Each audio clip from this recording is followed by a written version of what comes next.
It is day 18 of the 118th Congress, kind of, because it took the spineless Kevin McCarthy a few days to get the job. He's so coveted.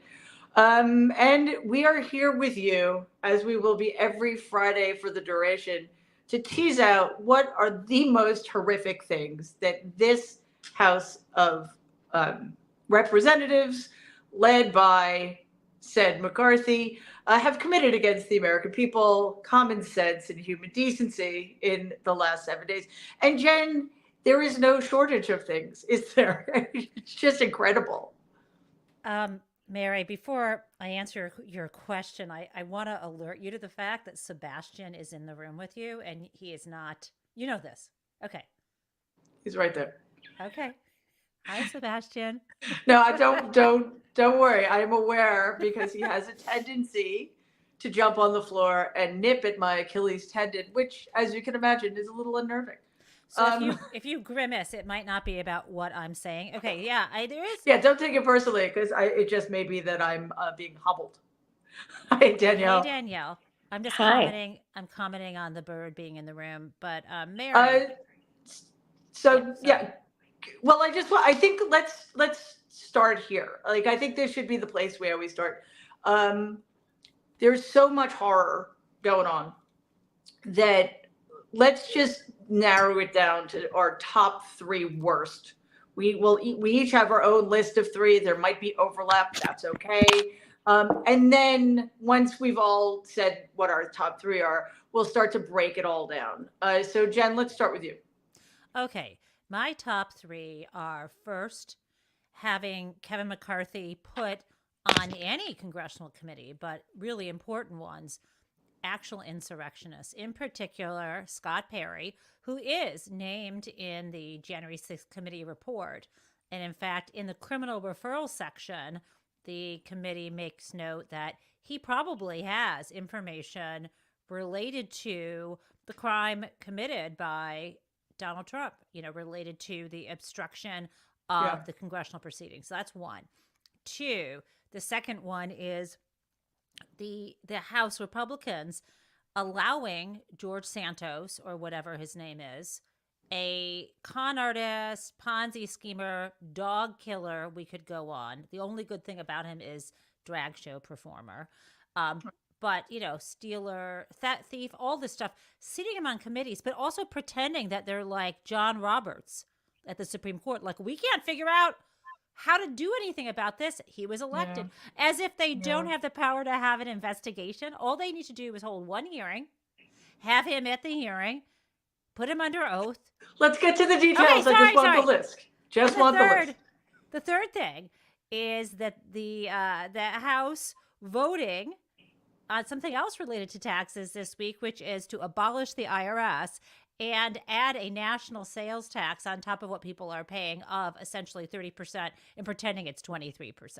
Those are my three. Okay, excellent. Danielle. So we have some overlap because some of mine are the same.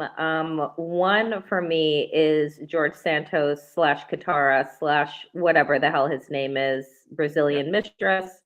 And the other is the fact that we have insurrectionists serving in our government. Just like the fact, Brazil is better than us. They actually arrest people. So, and we don't, we just elect them to office and to serve. And then, third is Marjorie Taylor Greene being on anyone's committee, number one, but Homeland Security, because immigration is her top issue. You mean being a white supremacist? So I'm outdone. I'm disgusted. So that's where I am. Okay, my top three are, again, I think from now on until George Santos is either in an American prison or has been extradited to Brazil, we should just assume that he's on the list. Yes. But again, Yes. it's less about him than the fact that despite all of the revelations, and I mean, seriously, how many more can there be? The Republicans aren't doing anything about it and have put him on committees.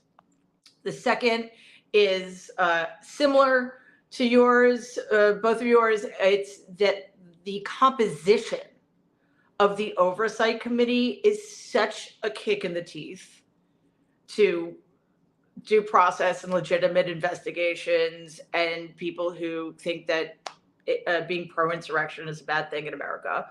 And three is the refusal of McCarthy to allow Adam Schiff, Eric Swalwell, and Ilhan Omar to be seated on any committees, especially, and in the process, of course, he basically defames Eric Swalwell, but using the excuse, the fact that Green and Gosar were removed from committee. So we're going to get to all that, but let's start with the most obvious one, and that's, what's his name? I don't really know what his name is. Is it Anthony DeValder? Is it Katara? Which, by the way, is the only thing he denies. The only good thing he's done in his life is something he denies. But he's all in on DeSantis's Don't Say Gay bill. Jen, what you started to talk about why it's problematic and why it's infuriating. So just elaborate a little more. Like, what is the danger of having not just having George Soros? Fuck. It's been a really long week. What does that even mean that came out of? See, I don't know the guy's name. It's a very similar sound. Any George. Santos, Soros. George Bush, George, whatever. Not just the danger of having him in Congress and on committees, but that the party is totally refusing. And why are they refusing to do anything about it? So they, as we all know, have a very slim majority in the House, and every seat counts. So I think they don't want him kicked out because it's a district that a Democrat would win, and that's a seat they would lose. It's just that. Even so, they're following your uncle, who is also as much of, if not more, of a con artist. So there's that. If you're a Republican, you can shoot someone on Fifth Avenue and they'll seat you on a committee. And they don't even know who this guy is. I mean, he is a complete con artist. He's a complete lying thief. That's it. And they're seating him. And what bothers me the most is that I don't see a lot of folks calling this out. They could do something. This to say that, well, he was elected. Mm-hmm. Well, his lies were elected, but technically speaking, his name was on the ballot. His candidacy resulted in a victory, but they could do something. As I said, they could hold a hearing and put him under oath. They don't have to seat him on any committees. Right? Are they afraid he's going to switch over to the Democratic Party, which if he did, the Democrats would kick him off? Somehow find a way. And it reminds me, but all of the lying about I'm powerless. It's the same thing as the bullshit report that John Roberts' Supreme Court put out yesterday saying, we interviewed everybody except the Supreme Court justices and their spouses. And we asked, and we can't figure out how the leak happened. And it's like, you are full of it. You lose your credibility when you pretend you have no power. And that's what they're doing. And, so it's just, I've never been as shocked as I am about the Santos thing. It'd be so easy just to get rid of him. And he's a joke. Yeah, Danielle, that's really interesting. It doesn't shock me at all. And maybe that's because I've become so incredibly jaded and I should probably do more therapy. But it's certainly a yet another condemnation of and commentary about this Republican House under the most vile speaker. Well, Denny Hastert, it's hard to beat, but who will go down in history certainly as the worst Republican Speaker of the House in history, Kevin McCarthy. And now, just a quick note, I apologize if I seem a little distracted. My internet's out, so I'm on my phone and I don't know where to look, and I'm very distracted. So I'll do my best to refocus. Sorry, Danielle, go ahead. I would say a couple of things. First, I've been referring to Kevin McCarthy as the Fisher-Price Speaker of the House. Like, his gavel is so hollow, it's a toy at this point. So there's that. Two, I think that, everything that Jen said was correct. They're not going to remove Santos because they have a 4-vote majority right now, and you would bring that down to 3, and whatever sliver of hope they have for doing anything other than gutting any progress and rolling back proper legislation that was put forth by the previous House, they won't be able to do, right? Because he already is trying to lasso the Gates and Boebert and, and others who don't want him there simply for the fact that they don't like him. So I think that George Santos is emblematic and the epitome of the Republican Party. And what I would love to continue to see is the Democrats wrap Santos around the party like a fucking anchor, right? Like an albatross. Like, that's what he is. The reason why they won't get rid of him, the other thing too, is just like, how do you decipher between whose lies are okay and whose lies aren't? Whose grift needs to be investigated and whose grift doesn't? Because they're all a bunch of fucking grifting liars, right? Led by Donald Trump. So so to me, it's like, every day is going to be a new lie. Every day is going to be a new shock. But I'm like you, Mary. I've run out of the ability to be shocked. There's nothing there's nothing that can be broken about a George Santos right now where I would be like, oh my God, could you imagine? It's like, what else? Do you know what I'm saying? Like, what else is there? Yeah, I mean, as Jen alluded to earlier, he's directly responsible for killing a sick dog and stealing the money that was meant for the dog's surgery, a dog who's owned by a United States veteran, for God's sake. So he might even have lied in order to get citizenship here, right? And we've got cheating veterans, killing dogs, lying about your citizenship, drag shows. I'm into the drag show. That's not the point. But the point is, all of these things are supposedly things Republicans care about. His employment history, his education history, his mother's history, the lies about how she died and where. So again, though, that part almost doesn't matter anymore, because what McCarthy's saying, everybody, fudges their resume. All right, if you think that's embellishing, then you need a dictionary, or you're telling us something about your party that's very damning. And I want briefly to tease out the slim majority issue, because remember, we have very sadly a Democratic representative died in the transition period, so he will be, I believe, be replaced by a Democrat. So that increases the Democrats' numbers by 1. And I believe he's going to be okay, but a Republican representative was in the ICU because he fell off his roof doing home repairs. Oh. And, I don't know anything about the man. I believe that he's on the mend, and that's great. But it just shows you how little room there is. Like, somebody gets sick, somebody gets long COVID and can't show up because Kevin McCarthy insists everybody be there in person. I think that's going to come back to bite him when it comes to votes. And if Santos is imprisoned or sent to Brazil, it is almost certain that a Democrat will win his seat, because a Democrat held his seat before. It's just that people on Long Island and Queens apparently are very fickle.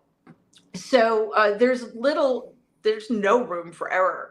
And I think one thing the Democrats need to start doing is appealing to those, I think it's 15 to 18 Republicans who won in swing districts that Biden won in 2020, and just say, hey guys, if you want to get reelected, you need to work with us. And what's fascinating is that Santos, as I just said, is in one of those districts, and every Republican in New York wants him to quit. You know, I wouldn't appeal to them though. Like, you're nicer than me, because I wouldn't appeal to them. To the 15, you know, or so that are in swing districts, I would run campaigns against them, right? Like, I would run the media campaign and you know, and hold up every single vote that they make, put that against like who's in their who their constituents are, and just air them out. Right? Like, these people are existing on a bubble in districts that Biden won by a sizable number, which means that the people in their districts have fucking sense. So I'm not trying to be a Democrat and saying, hey, come over to our side, because they won't. I love shame. Do you know what I'm saying? Like, I love the idea of the media exposure and threat, and being able to run things on, you know, on social media and on television that airs out who these people are and puts their constituents, you know, on alert. Yeah, I'm all for shaming them. They're horrible. I can't remember her name, but I think she's in North Carolina or something. She's pretending to be a moderate. Come on, she voted for the rules package. She voted for McCarthy. There are no moderates here. I mean, for the purposes of getting anything accomplished, you know, like, don't vote to raise the sales tax by whatever. So I just mean whatever it takes to get Democratic, either stopping the most egregious of the Republicans' bills, or maybe getting some positive things accomplished. We literally need 4 people. You know, we have the majority, so whatever works. They are shameful, and they should be shamed. It's just like, strategically, when does that happen? I guess. You know, do we shame them into working with us? Do we shame them if they don't work with? I don't know, but I think you just sit back and wait for your moment. Yeah. You know, there's a hurricane, there's the flu, and you get in there and you strike. Yeah, it's early days. And as we know, so much can go wrong. Oh boy. All right, so let's go next, because we spent a lot of time on that, because again, it's not about Santos. It's about the entire mechanism of this House. Let's go on to, I think, something we all had different versions of, and it's who's getting on committees. So Danielle, talk to us about what to you is the most troubling of the committee assignment issues.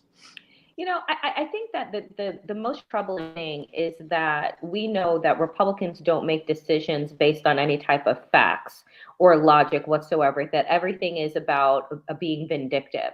So you're going to remove 3 credible, like, champions of patriotism and the Constitution because you don't like them, because they decided to not roll over and allow Donald Trump to run roughshod over the country. And then you want to make the comparison and say, well, we're going to move them. You're removing Ilhan Omar because you're a fucking racist, right? Yeah. Like, so that's number one. And she is Muslim and you're an Islamophobe. So what I want to see is the Democrats circle around her in particular, because you know that that's why she's being targeted. So that's number one. Swalwell and Schiff, I mean, we know that Schiff is exemplary, right? Like, just like bar none. I think that man is just incredible. And Swalwell is a fighter, right? Like, he went out and decided that he was going to issue a lawsuit against Donald Trump, right? And so I think that, you know, to me, he's just so fucking petty, right? Like, Kevin McCarthy is a petty, small man-ish, you know, like small man boy, right? And so, like, I think that those removals are disgusting. And then the placement of Marjorie Taylor Greene, who somehow became his fucking cheerleader, that we watched them on House floor for his shameful ass 15 votes that it took him to get the fucking job in the first place. You know, Marjorie Taylor Greene harassed children, right? Like, who were traumatized as victims of a school shooting. Right? Marjorie Taylor Greene is an anti-Semite, right? Marjorie Taylor Greene is a white nationalist that loves to go on stages with other white nationalists and talk about a white Christian national doctrine of America, right? So she's a fucking Nazi. So you Yeah. have like these people, and you're going to put her on Homeland Security, right? So to make sure that she keeps what? The brown people out of this country?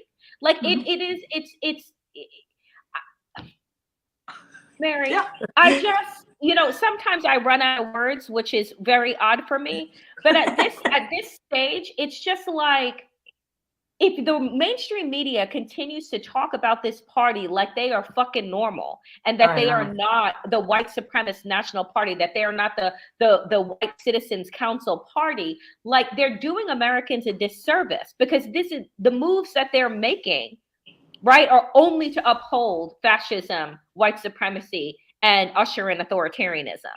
There's no way around it. Like, you can't say, well, we're not sure what's in their hearts. Look at what's in their face. Look at what's in their legislation. Yeah, we know. We know who these people are. And well, first, I just want to say that this doesn't have to do with the people he's putting on the committees, but is that a rolling ball refill for a pen, or is that actually it's a Bic? A Bic. Okay, cool. Because I like kicking simplicity. It up. Yeah. What can I tell you?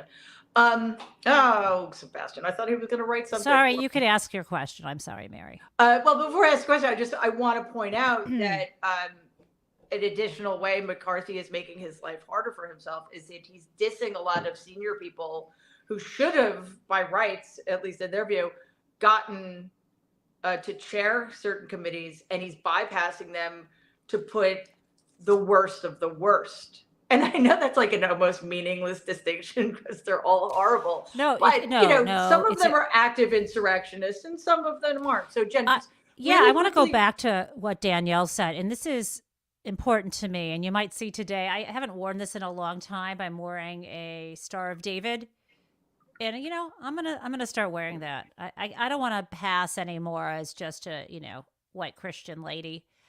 Which I walk around the world as, I'm going to wear Jew right up here, because when you mention Marjorie Taylor Greene and how she's a white supremacist and anti-Semite and who she hangs out with, I just want to be clear about that. I mean, it's a guy, one person, for example, is Nick Fuentes. She has been on stage with him, and now he is saying, well, she's sold out. But he's this dude who a lot of the Republicans support. And he believes, just the other day, he said that Jewish people, he said Jews are really good at conjuring up fantasies, and that we are spellcasters or wizards. So, I laugh about that because it's so fucking funny. But yeah, it's really dangerous because it's part of this bigger anti-Semitism, white replacement theory. And these are the people. Paul Gosar is one of them. You've mentioned him. And so when we say, there are no moderate Republicans, but there are Republicans who are willing to participate in a system of white supremacist patriarchy, but because they get benefits from it. But then there are others who, in addition to that, because we all get benefits or hurt by that system, but the Republicans generally want to hold up and enforce that system. But then we have this other portion of them who also have racial animus, who actually hate people. And I think it's important to draw this distinction, because it's the difference between a system that's oppressive and moving into the dangers of genocide. And it's fucking scary. All right, I have to be honest with you. I'm becoming less and less willing to make the distinction, because in fact, I'm not willing to make that distinction. They are all part of the system. They all uphold the system for whatever. I don't care what their reasons are. You're voting for Kevin McCarthy, also an insurrectionist.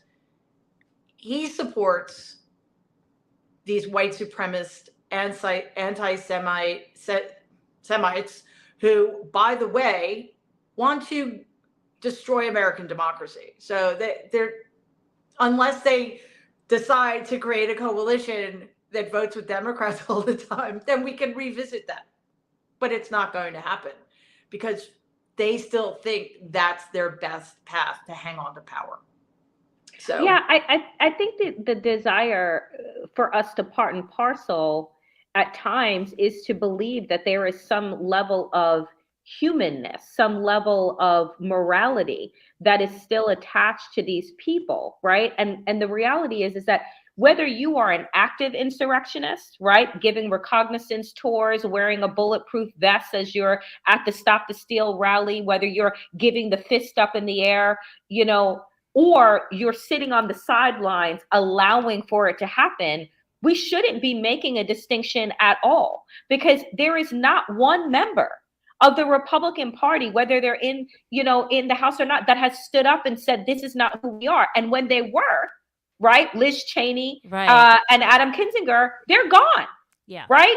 So you're made an example of. So if you're not going to stand up to racism, to anti-Semitism, to bigotry, to political violence, which is the bare fucking minimum. Yeah. If you can't even come out and say that, you know, people shooting up your Democratic opponents, this is not who we are, right? Like you can't do the bare minimum.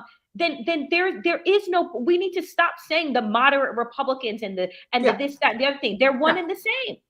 Yeah, there's no conservative. There's no moderate. Anything. They're all. You're right, you guys. Anti-American. You know, Jen. Thank you. No. Listen, I mean, it's hard. It's hard to face that because I keep thinking, you know, people like Kinzinger, you know, and people like Cheney, who I don't agree with their policies. I keep thinking they're still there, and they have been expelled from the party. But even if they were, Liz Cheney's really her only break with the party was Donald. So if you ever hear her speak about abortion, my God, it's insanity. All right, we're almost out of time, but I did really briefly want to talk about the tax issue because it's insane. And it's just another instance of the mainstream media failing us by not pointing. They keep talking about these Republican legislations as if they're, well, you know, it's just that they're in charge, so they get to craft legislation. It's completely, I don't even know what the word is. Jen, can you walk us through it quickly? And then I want to ask you guys one last question. Yeah, so very quickly, what is being proposed here is to completely abolish the federal income tax entirely and replace it with something that would not actually be sufficient in terms of revenue and would also be incredibly harmful to poor middle class, upper middle class, and help the super rich. You mean it would be regressive? Yeah, that's the word I'm looking for, regressive. And it would be a federal sales tax that the states would have to collect. And then remit to the feds. And it's 30%. You may hear the 23. Here's why that's not the case. If you spend $100, you've got to pay 30. So you and I would think that's 30%. But what they do is they go 130 and never mind. It doesn't even matter. The tax on top of there's a way. Nerd. They say, what is 30% of 30 divided by 130 is not 30%. It's 23, so they're trying to fucking fool us. The reality is, if you have $100 bill, you got to pay. 23% is still insane. Okay, but still, it's actually 30%. And the thing is, where it's stupid is other countries have something called a value-added tax, but that's not a sales tax that you see up front. It does affect the price of goods, but it's a value-added tax paid by the businesses along the way on the production. And what this 30% sales tax, it's not going to pass, but what it would do is it would crush people struggling with inflation already. And it would make it impossible for Democrats to win again. And then what they would do is then they would get rid of it. Thank God they're not in power in the Senate right now, because I think they would try to push it. But no Republican president would go about things this way. There's a different way that you would move forward to something like a value-added tax. Yeah. But you can't get rid of the income tax on the super wealthy because we already have inequality as our biggest problem in this society. Yeah, That extra seat in the Senate is something that we must never take for granted. We just need one more. Okay, Danielle, did anything good happen in the House of Representatives this week? Or I'm sorry, you're looking at me like I've lost my mind. I'm looking at you like you're crazy, but then I'm also trying to deeply. I'm like, I'm sorry, you said something good. I'm sorry. Should I rephrase the question? And of all of the horrible things that happen, are there any silver linings? Again. I'll start. The week is over. Yeah! It's Friday. It's Friday, so we get 2 days to rest until, the next round of crazy bullshit. Well, something that good comes is out. that Danielle, are you wearing like a sweater under a blazer, like the Santos look? Is that what you're adopting? Oh no. I am in Rhode Island, and it is so damp and cold here. So I have on 3 sweatshirts. Oh no. I it's wondered Steve where you were Bannon. because that's not your usual backdrop. I was going to No. ask. No, I am on a mini vacation, but I'm How still nice. working. In the It's cold. a really good spot. That's good for you. Yes. Yeah, Rhode Island this time. I just drove through Rhode Island yesterday. It was very grim. But Yeah. I mean, but it's super, it's a beautiful super little, quaint. Yeah. beautiful little state. So all right, I'll go on to Jen. Anything Good for you, Jen? Anything? I had a really nice conversation with my friend Danielle on a podcast called Woke AF. That did not happen unless it happened in the House of Representatives. Unless it happened in the House Oh. of Representatives. I have It should a have better happened on the question. floor. We're out of time though. My question should have been, are you guys okay? But if you want to find out if Danielle and Jen are okay, listen to Danielle's podcast, Woke as Fuck. I'm sorry, Yes. Woke AF. I'm sorry. Yes. Oh, the other good thing that didn't happen in the house is I have this podcast, Mary, and it's called Booked Up with Jen Taub. Yeah. And you're going to be Okay. a guest. Did you mark your calendar for March 6th at 1 p.m., Mary? I told you, I wrote it down in pencil because I have Okay. absolutely no Sebastian wrote faith. it down. I have No a faith. producer who's amazing, and he'll be in touch. Really? Yes. Yeah, I think I blocked his email address, so good luck with that. No, you guys, thank you so Fuck much that for guy, this. whatever. We keep this short because it's a little hard to take. So going on and on about this. No, I'm kidding. We just want to keep everybody up to date. It's a House of Representatives. I don't know that we've ever paid this much attention to the House of Representatives before. Because we are heading into pretty dangerous times with the debt ceiling, and I think we have, for the first time in American history, a majority in the House that actually would allow the United States to default on its debt, which Yep. we'll deal with that if we have to, but let's hope we don't. All right, Danielle, Moodie, Jen Taub, thank you guys so much, my nerds. We will see you next week. Everybody, thanks for being here, and have a great weekend. Stay safe and be kind.